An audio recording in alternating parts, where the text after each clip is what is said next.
નમસ્કાર મિત્રો, જય Shri Krishna, Mahadev Har. My self Rajesh Fefar, Shri Vivekanand science academy અને વિવેકાનંદ જેડબલી નીટ સેન્ટરમાં આપ સર્વેનું હાર્દિક સ્વાગત છે મિત્રો. તો આજે આપણે કાર્બનિક રસાયણ વિજ્ઞાન તેમની કેટલીક પાયાની સંકલ્પનાઓ તરીકે કેટલાક પાયાના સિદ્ધાંતો અને પદ્ધતિઓ એટલે કે કાર્બનિક રસાયણ વિજ્ઞાનનું બેઝિક પાયો જે છે એવો એક પાઠ જે આપણે 11th સાયન્સની અંદર ચેપ્ટર નંબર 12 કાર્બનિક રસાયણ વિજ્ઞાન કેટલાક પાયાના સિદ્ધાંતો અને પદ્ધતિઓ એ પાઠની આજે આપણે શરૂઆત કરવાની છે મિત્રો. તો એ જે પાઠ છે એ પાઠને આપણે જેડબલી અથવા નીટ મુજબ કહીએ તો એને ઇન શોર્ટ જીઓસી તરીકે ઓળખવામાં આવે, જેને જનરલ ઓર્ગેનિક કેમેસ્ટ્રી તરીકે ઓળખવામાં આવે મિત્રો. તો આપણે જીઓસી બોલીએ એનો મતલબ એ 11th સાયન્સનો ચેપ્ટર નંબર 12 કે જે બેઝિક છે તે. તો આજે આપણે એની બેઝિક પ્રસ્તાવનાથી શરૂઆત કરવી છે મિત્રો. તો એ કાર્બન એટલે કોણ તમે ઓળખો છો મિત્રો? એનું આખું એક વિજ્ઞાન છે, રસાયણ વિજ્ઞાનની પાયાની એક સરસ મજાની આખી બ્રાન્ચ છે. તો એ બ્રાન્ચ વિશે ભણીએ તે પહેલાં આપણે એક કાર્બન વિશે જોઈએ મિત્રો. તો લઈએ ચાલો મિત્રો આજે આપણે કાર્બનિક રસાયણ વિજ્ઞાન કેટલાક પાયાના સિદ્ધાંતો અને પદ્ધતિઓ કે જેને નીટ જેડબલી મુજબ જીઓસી મિત્રો એટલે કે જનરલ ઓર્ગેનિક કેમેસ્ટ્રી તરીકે પણ ઓળખવામાં આવે છે. તો એની અંદર સૌ પ્રથમ મિત્રો આપણે એક ચર્ચા કરવી છે કે તમે જે વાત કરી કાર્બનિક રસાયણ વિજ્ઞાન, એમાં જે કાર્બન છે તો એના વિશેની આપણે ચર્ચા કરવી હોય તો એક શબ્દ છે, તમે પરિચિત છો એવા જ શબ્દોની શરૂઆતમાં ચર્ચા થશે. તો એક શબ્દ છે મિત્રો કેટેનેશન. તો કેટેનેશન એટલે શું સૌપ્રથમ એની ચર્ચા છે. તો મિત્રો કાર્બન અન્ય કાર્બન પરમાણુ સાથે જોડાય અને લાંબી સાંકળ ચેઇન બનાવી શકે તેવા એ કાર્બનના અદ્વિતીય ગુણધર્મને કેટેનેશન તરીકે ઓળખવામાં આવે છે. તો કાર્બન અન્ય કાર્બન પરમાણુ સાથે જોડાય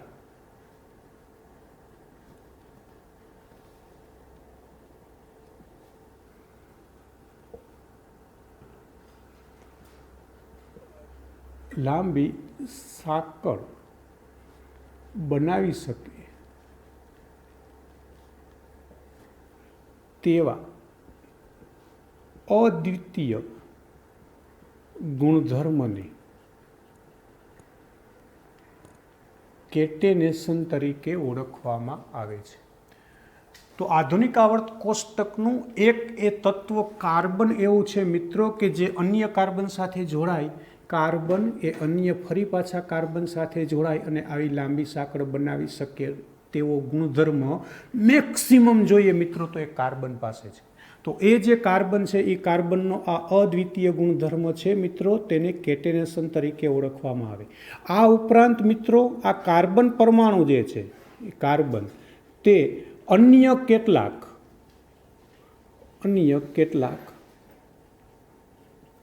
પરમાણુઓ જેવા કે hydrogen, nitrogen, oxygen, halogen, phosphorus, sulphur વગેરે સાથે પણ સહસંયોજક બંધથી જોડાય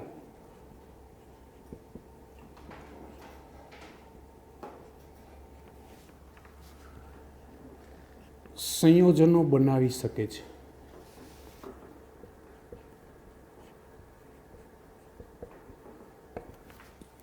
તો એ કાર્બન પરમાણુ અન્ય કાર્બન પરમાણુ સાથે તથા તેના કરતાં કોઈક જુદા પરમાણુ તરીકે carbon, hydrogen, nitrogen, oxygen, halogen એટલે કે fluorine, chlorine, bromine, iodine, phosphorus, sulphur વગેરે સાથે જે સહસંયોજક બંધથી જોડાય અને મિત્રો ઘણા બધા સંયોજનો બનાવે છે, તેનો ખરેખર અભ્યાસ કરવા માટેની જે શાખા છે મિત્રો તેને આપણે સાદી ભાષામાં કાર્બનિક રસાયણ વિજ્ઞાન તરીકે ઓળખીએ છીએ.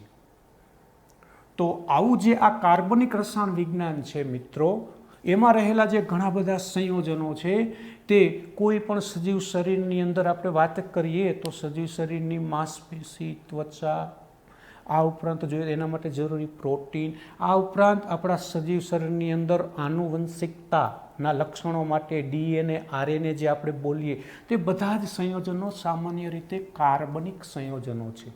તો એ કાર્બનિક સંયોજનોમાં એક કાર્બનિક રસાયણ વિજ્ઞાનની હવે આપણે વાત કરવા જઈ રહ્યા છીએ. ત્યારે મિત્રો જોઈએ તો આ જે કાર્બનિક રસાયણ વિજ્ઞાન છે મિત્રો એ લગભગ 200 વર્ષ જૂનું છે. લગભગ 200 વર્ષ જૂનું છે. એટલે સમજી શકો કે 200 વર્ષથી આપણે કેટલાક કાર્બનિક સંયોજનો બનાવવાની કંઈક વાત કરી રહ્યા છીએ, એનું કંઈક સંશ્લેષણ કરી રહ્યા છીએ. તો એ પ્રાચીન સમયની હવે આપણે વાત કરીએ છીએ મિત્રો. તો એ પ્રાચીન સમયમાં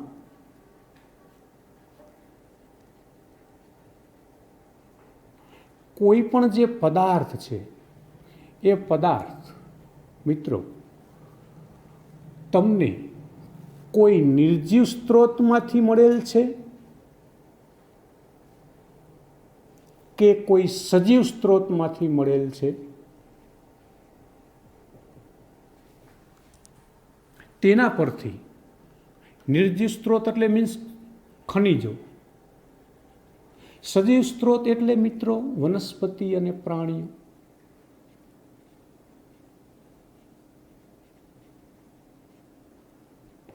અગાઉના સમયમાં 200 વર્ષ જૂનું આ કેમિસ્ટ્રી હોય મિત્રો, અગાઉના સમયમાં એવી માન્યતા હતી કે કોઈ પણ જે પદાર્થ છે એ પદાર્થ કોઈ નિર્જીવ સ્ત્રોત ખનિજમાંથી મળી આવે મિત્રો તો એને અકાર્બનિક પદાર્થ તરીકે ઓળખવામાં આવતો. અકાર્બનિક પદાર્થ. અને જો એ પદાર્થ કોઈ સજીવ સ્ત્રોત એટલે કે વનસ્પતિ અને પ્રાણીઓમાંથી આપણને મળી આવે તો જ તેને કાર્બનિક પદાર્થ તરીકે ઓળખવામાં આવતો. તો આવો જે આ કાર્બનિક પદાર્થ છે કે જે કોઈ સજીવ સ્ત્રોતમાંથી જ મળી આવે એવું શરૂઆતના સમયમાં, પ્રાચીન સમયમાં જે કહેનાર વૈજ્ઞાનિક છે મિત્રો, તો ઈસવીસન યાદ રહે તો સારું, ન રહે તો કાંઈ ટેન્શન નથી. તો લગભગ ઈસવીસન 1780માં બર્જેલિયસ નામના વૈજ્ઞાનિકે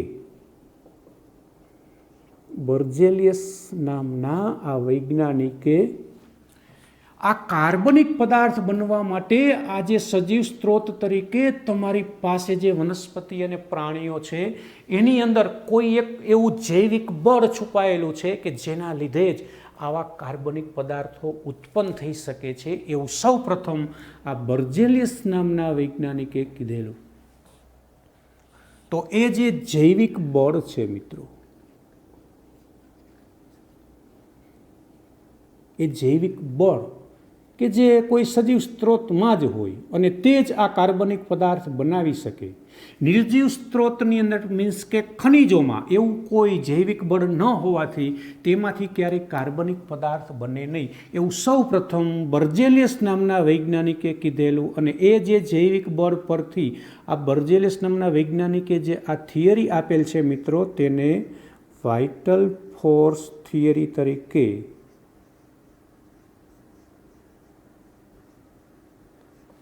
VFT તરીકે ઓળખવામાં આવે છે. તો બર્જેલિયસ નામના વૈજ્ઞાનિકે કીધું કે ભાઈ કોઈ જૈવિક બળ સજીવ સ્ત્રોતમાં છે માટે જ ત્યાં કાર્બનિક પદાર્થ બની શકે છે. આ માન્યતા બહુ લાંબા સમય સુધી ચાલી મિત્રો. પરંતુ ત્યારબાદ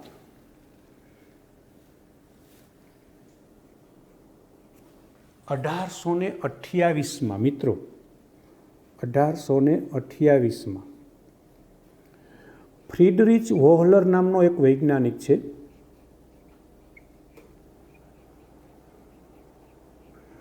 ફ્રીડરિચ વોહલર નામના વૈજ્ઞાનિકે આ માન્યતાનો અંત લાવી દીધો.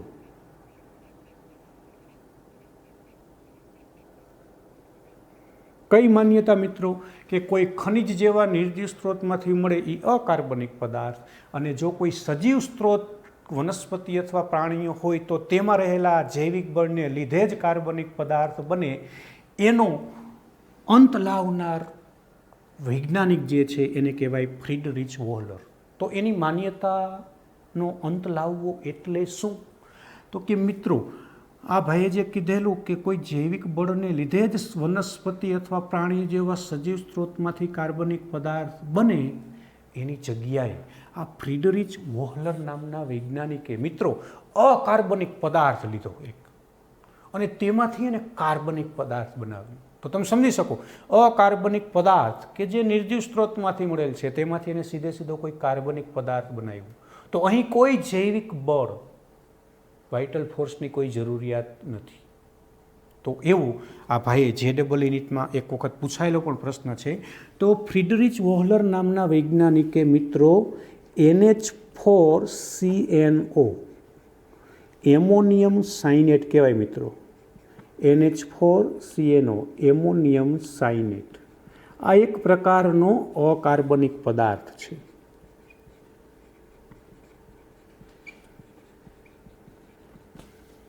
આ એમોનિયમ સાયનેટ જેવા અકાર્બનિક પદાર્થમાંથી તેમને ગરમ કરી અને તે પદાર્થની પુનઃરચના, પુનઃગોઠવણી દ્વારા એક પદાર્થ મેળવો, NH2C+O NH2, જો ઓળખતા હોય મિત્રો, યુરિયા કહેવાય, યુરિયા, કે જે એક પ્રકારનો કાર્બનિક પદાર્થ છે મિત્રો.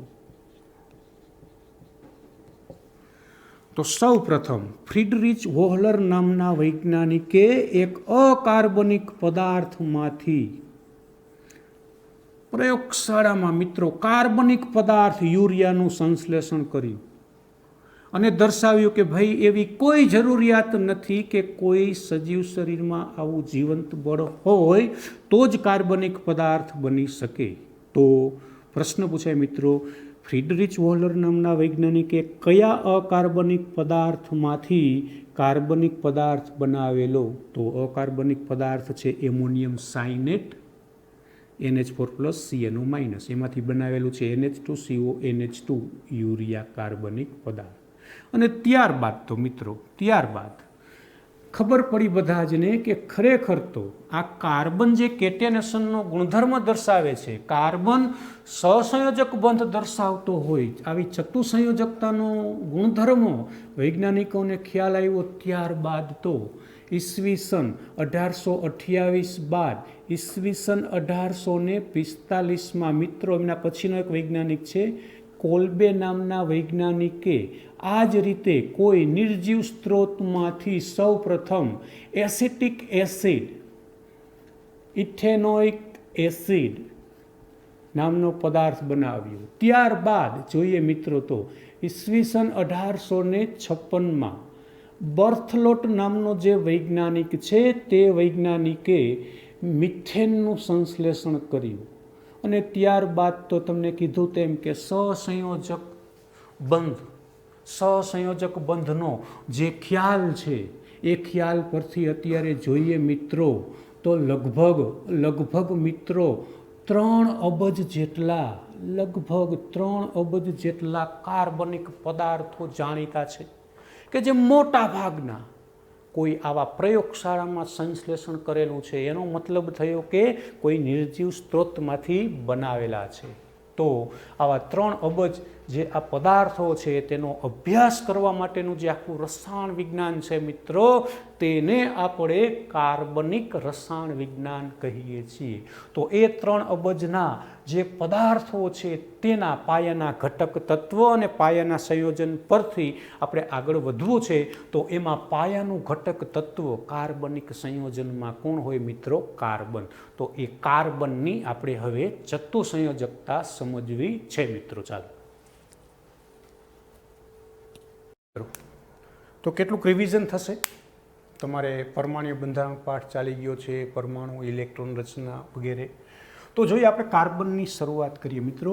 તો તમને કહી દઈએ હવે કાર્બનિક રસાયણ વિજ્ઞાનનું પાયાનું ઘટક તત્વ કોણ હોય મિત્રો?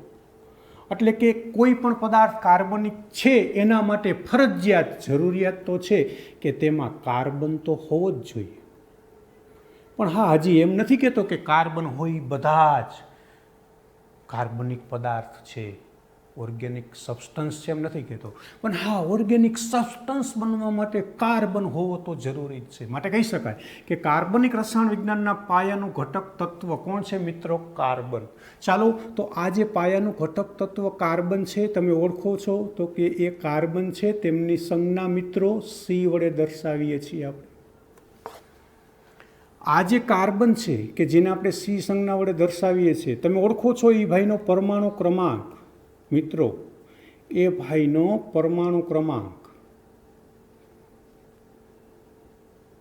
કેટલો છે મિત્રો? 6.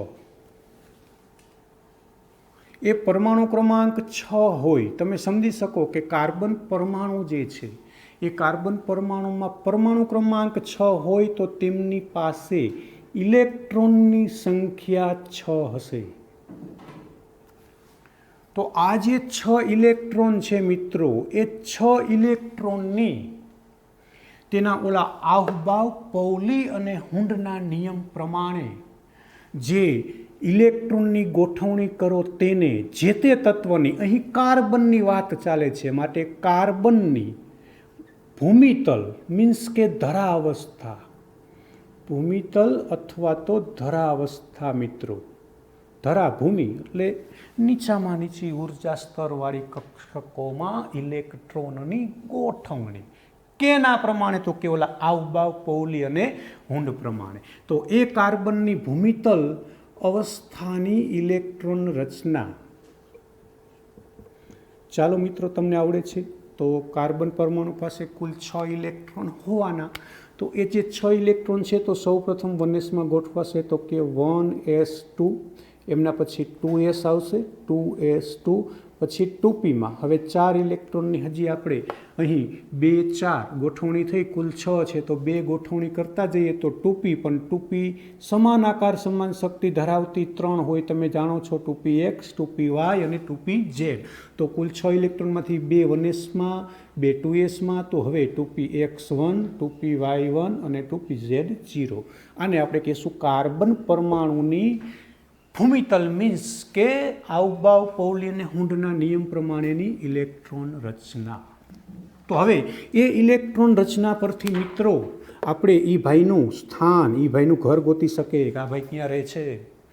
તો જોઈએ કે કાર્બન પરમાણુની ભૂમિતલ અવસ્થાની ઇલેક્ટ્રોન રચનામાં કક્ષા ક્રમાંક તમે ઓળખો n, મુખ્ય ક્વોન્ટમાંક n, મોટામાં મોટો કેટલો છે તો કે 2. એનો મતલબ આ કાર્બન છે એ કાર્બનનો આવર્ત ક્રમાંક કેટલો થશે બીજો? 2. એટલે કે બીજી આડી હરોળમાં આવર્ત કોષ્ટકની અંદર કાર્બન પરમાણુ બેઠેલો છે. આ ઉપરાંત વાત કરીએ તો તેની બાહ્યતમ મીન્સ કે સંયોજકતા કક્ષાની અંદર મિત્રો કુલ કેટલા? 2, 3 અને 4, કુલ 4 ઇલેક્ટ્રોન હોય બાહ્યતમ કક્ષાની અંદર. માટે કહી શકાય કે એ કાર્બનનો સમૂહ ક્રમાંક એટલે કે કયા સમૂહમાં હશે તો એ સમૂહ ક્રમાંક થશે મિત્રો 14. ખ્યાલ છે તમને? સમજાયેલું છે. તો કાર્બનનો સમૂહ ક્રમાંક 14 હોય, કાર્બનનો આવર્ત ક્રમાંક 2 હોય, કાર્બન પરમાણુની ભૂમિતલ અવસ્થામાં જોઈએ મિત્રો તો તેની બાહ્યતમ કક્ષાની અંદર હવે 4 ઇલેક્ટ્રોન રહેલા છે. તો તમને ખ્યાલ છે કોઈ પણ પરમાણુ તેની નજીકના નિષ્ક્રિય વાયુ જેવી રચના પ્રાપ્ત કરવા માટે કાં ઇલેક્ટ્રોન મેળવે અથવા કાં ઇલેક્ટ્રોન ગુમાવે. તો હવે આપણે આપણા કાર્બનની વાત કરીએ તો એ જે કાર્બન છે મિત્રો, એ કાર્બન પાસે બાહ્યતમ કક્ષાની અંદર કુલ 4 ઇલેક્ટ્રોન છે. તો હવે જો કાર્બનને તેની નજીકના નિષ્ક્રિય વાયુ જેવી રચના પ્રાપ્ત કરવી હોય તો તે કાં 4 ઇલેક્ટ્રોન મેળવી અને અષ્ટક પ્રાપ્ત કરી શકે અથવા 4 ઇલેક્ટ્રોન ગુમાવી અને અષ્ટક પ્રાપ્ત થાય. પરંતુ મિત્રો કાર્બન પરમાણુએ 4 ઇલેક્ટ્રોન મેળવવા અથવા 4 ઇલેક્ટ્રોન ગુમાવવા માટે પ્રમાણમાં વધુ આયનીકરણ એન્થાલ્પી અથવા તો ઇલેક્ટ્રોન પ્રાપ્તિ એન્થાલ્પીની જરૂર પડે. માટે કહી શકાય કે કાર્બન જે છે, કાર્બન એ C4+ કે C4- આયન બનાવતો નથી.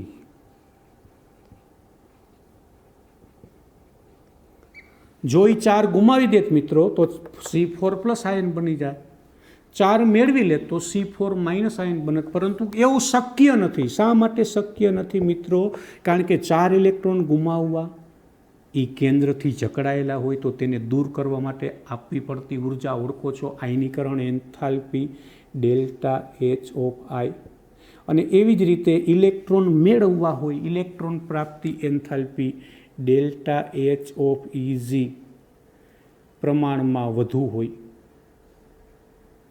પ્રમાણમાં વધુ, જેથી તે ભાઈ 4 ઇલેક્ટ્રોન મેળવી પણ નથી શકતો અને 4 ઇલેક્ટ્રોન ગુમાવી પણ નથી શકતો. તેમ છતાં તો હવે ભાઈ શું કરે મિત્રો? તો એ કાર્બન તેના 4 ઇલેક્ટ્રોનની અન્ય કોઈ પરમાણુ સાથે ભાગીદારી કરે અને તેને જ મિત્રો તમે ઓળખો છો સહસંયોજક બંધ જ કહેવાય. તો કાર્બન તેના 4 ઇલેક્ટ્રોનની અન્ય કોઈ પરમાણુ સાથે ભાગીદારી કરે જેને કાર્બનનો ચતુઃ એટલે 4 સંયોજકતા, ચતુઃસંયોજકતાનો ગુણધર્મ કહેવાય.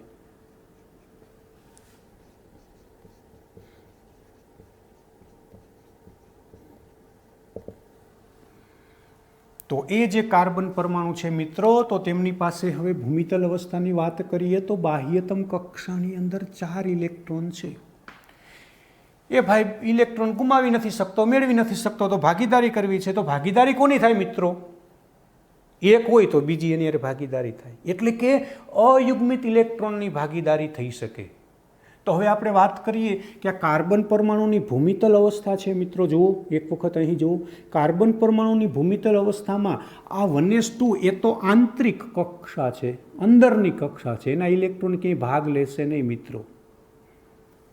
તો હવે જે બાહ્યતમ કક્ષા 2 ક્રમની છે તેમાં તમે જુઓ અયુગ્મિત ઇલેક્ટ્રોન તો મિત્રો 2 જ છે કે જે ભાગીદારી કરવા માટે સક્ષમ છે. આ તો ઓલરેડી 2 છે જ, તો એને ભાગીદારી ક્યાં કરવાની છે મિત્રો? પરંતુ જો એને અષ્ટક પ્રાપ્ત કરવું હોય હવે ઇલેક્ટ્રોનની આપલે દ્વારા તો શક્ય નથી, પરંતુ ભાગીદારી કરી અને જો અષ્ટક પ્રાપ્ત કરવું હોય મિત્રો તો એમને શું કરવું પડે? તો કે કાર્બન પરમાણુ પોતે પોતાની ભૂમિતલ અવસ્થામાંથી ઉત્તેજિત અવસ્થામાં આવી પોતાની જ 2s2માં જે 2 ઇલેક્ટ્રોન છે તેમાંથી 1 ઇલેક્ટ્રોન પોતાના જ જે ઓલી 2pz ખાલી છે એને 1 ઇલેક્ટ્રોનની આપલે કરશે. માટે અહીં આવબાવના નિયમનો ભંગ થશે, એટલે કે નીચામાં નીચી ધરાવસ્થાની વાત આવશે નહીં. માટે આપણે તેને કાર્બનની ઉત્તેજિત અવસ્થાની ઇલેક્ટ્રોન રચના કહીશું મિત્રો. તો કાર્બનની ઉત્તેજિત અવસ્થાની ઇલેક્ટ્રોન રચના શું હશે? તો શું કરશે મિત્રો? કાર્બન પરમાણુ ઉત્તેજિત અવસ્થામાં આવશે એનો મતલબ તેની જે આંતરિક કક્ષાની અંદર પડેલા 2 ઇલેક્ટ્રોન એમના એમ જ છે 1s2, પરંતુ 2sમાંથી 1 ઇલેક્ટ્રોન જે છે તે 2pxમાં તો 1 હતો જ, 2pyમાં 1 હતો અને હવે તે 2pzને પોતાનો 1 ઇલેક્ટ્રોન આપી દેશે.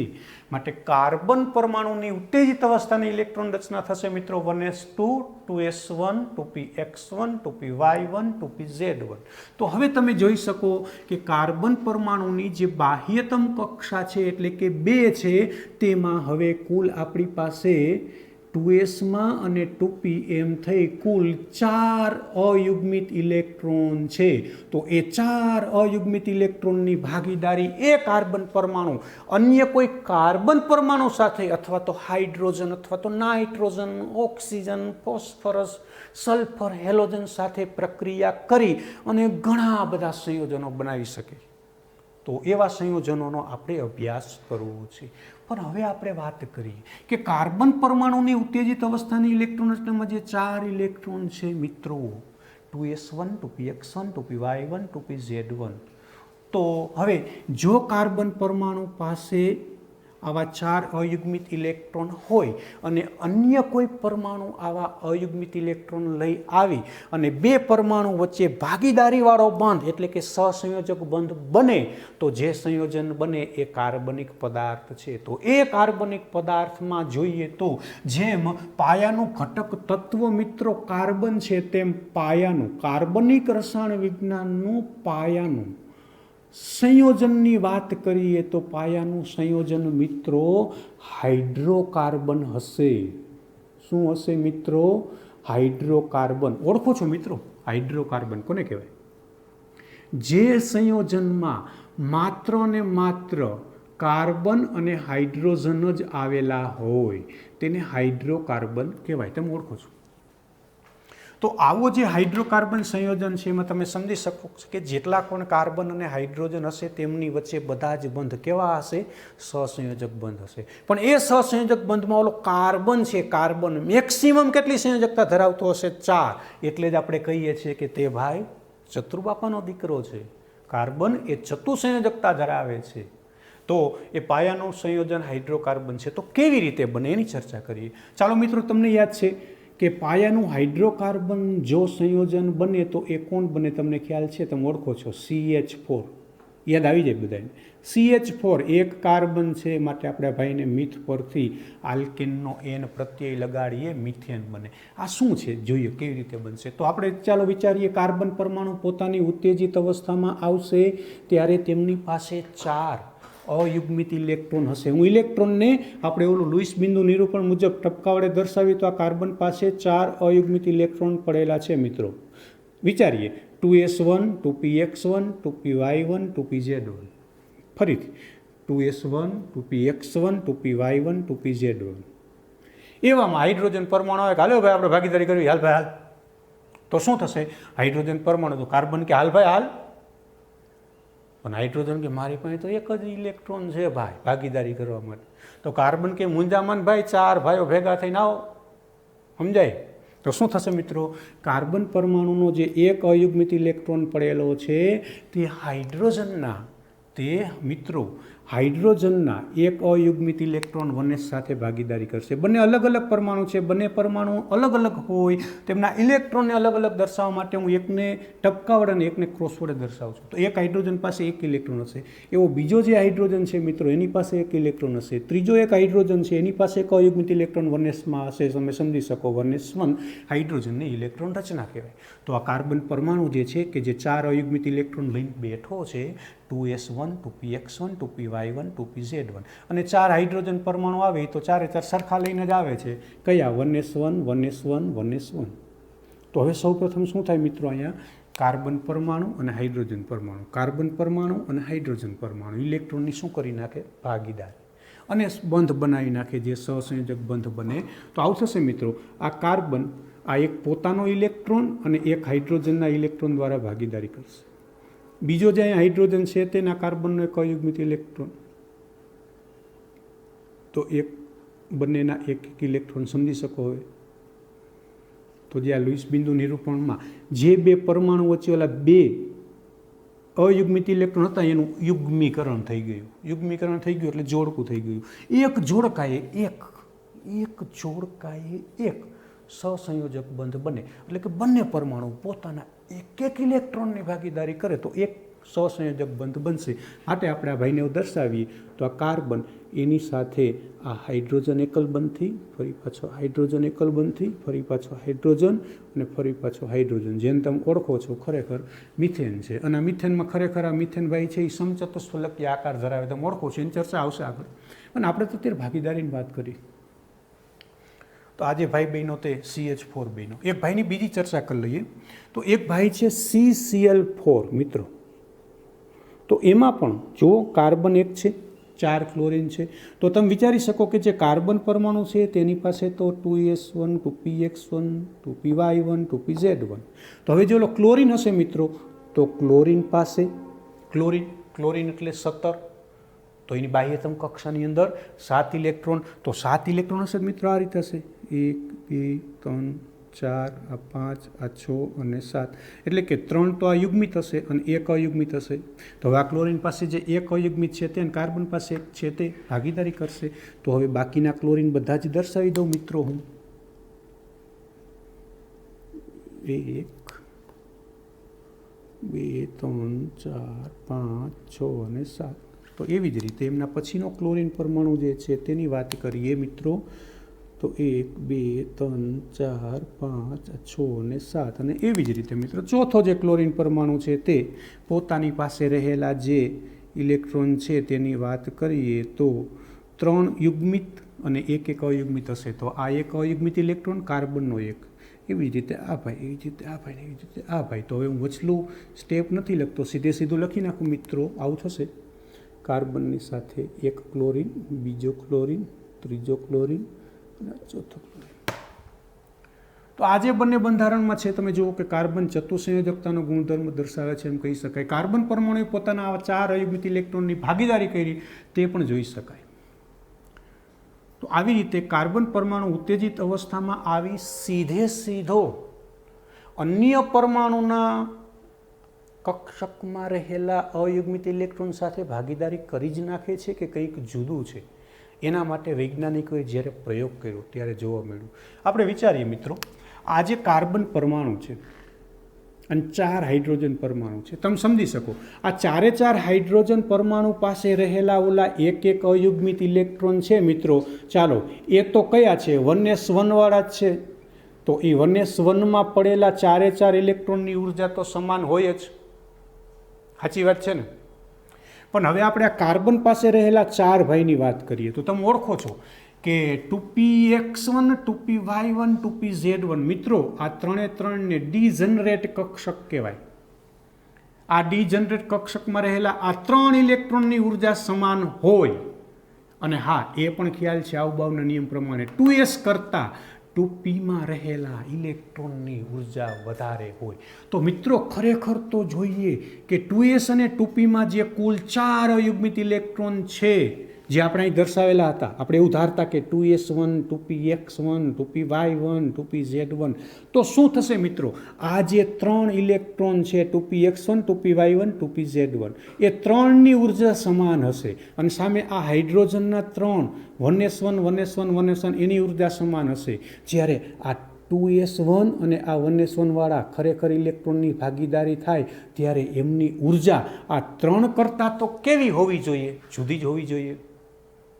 કારણ કે અહીં આ 2s વાળો 1 અયુગ્મિત ઇલેક્ટ્રોન છે તેની ખુદની ઉર્જા ઓલા 2p વાળા 3 કરતાં તો જુદી છે. તો આપણને ખરેખર જોવા શું મળવું જોઈએ કે આ જે મિથેન છે એ મિથેનની અંદર જે કુલ ઓલા 4 CH બંધ બનેલા છે એ 4માંથી કોઈ પણ 3 બંધ જે છે એ બંધની બંધ ઉર્જા, બંધ લંબાઈ, બંધ કોણ વગેરે સમાન હોવો જોઈએ. પણ એકનો તો કેવો હોવો જોઈએ? જુદો જ હોવો જોઈએ. કારણ કે એમાં રહેલા ઇલેક્ટ્રોનની ઉર્જા તો કેવી છે? જુદી.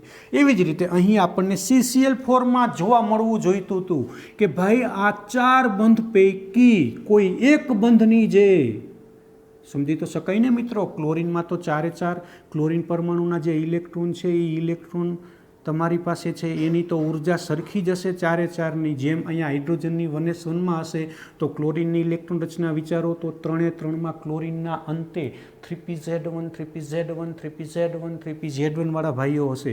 અહીંયા 2px1 2py1 2pz, તો 3 બંધ કોઈ સમાન બને, પણ આ 2s વાળો અને આ 3pz વાળો કંઈક બંધ અલગ બનવો જોઈએ. એટલે કે કાર્બન પરમાણુ જો ઉત્તેજિત અવસ્થામાં આવી અને અન્ય પરમાણુ સાથે ઇલેક્ટ્રોનની ભાગીદારી કરી અને ચતુસંયોજકતાનો ગુણધર્મ દર્શાવે તો એમાં અહીં આપણને 4 બંધ સમાન મળવા જોઈએ નહીં, પરંતુ અહીં 4 બંધ સમાન જોવા મળે છે. અહીં 4 બંધ ચારેય બંધ સમાન જોવા મળે છે,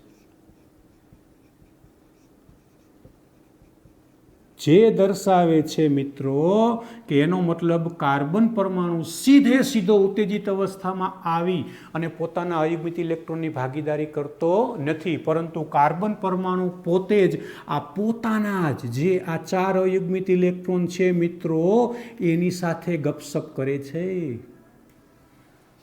એટલે કે આ 4 ઇલેક્ટ્રોનની જ પેલા ઉર્જા સમાન બનાવવા માટે કાર્બન પરમાણુ પોતે પોતાની પરમાણુવીય કક્ષકોની અંદર એક ઘટના દર્શાવે છે, જેને આપણે મિત્રો સંકરણ તરીકે ઓળખીએ છીએ. હાઇબ્રિડાઇઝેશન સંકરણ તરીકે ઓળખીએ છીએ. તો એ સંકરણ પરથી આપણને ખ્યાલ આવે કે ખરેખર આ 4 બંધ છે તે સમાન છે, બંધની બંધ લંબાઈ સમાન છે, બધા જ બંધ કોણ સમાન છે, બંધને તોડવા માટે જોઈતી ઉર્જા સમાન છે. તો એ સંકરણ એટલે શું એની ચર્ચા મિત્રો હવે આપણે નેક્સ્ટ લેક્ચરમાં કરીએ છીએ. તો આને કહેશું આપણે મિત્રો કાર્બનિક રસાયણ વિજ્ઞાનની પાયાની જે સંકલ્પનાઓ તરીકે કેટલાક સિદ્ધાંતો અને પદ્ધતિઓ છે, મીન્સ કે જીઓસી છે એની સાદી એવી પ્રસ્તાવના મિત્રો. ઓકે, જય શ્રી કૃષ્ણ, મહાદેવ હર, જય.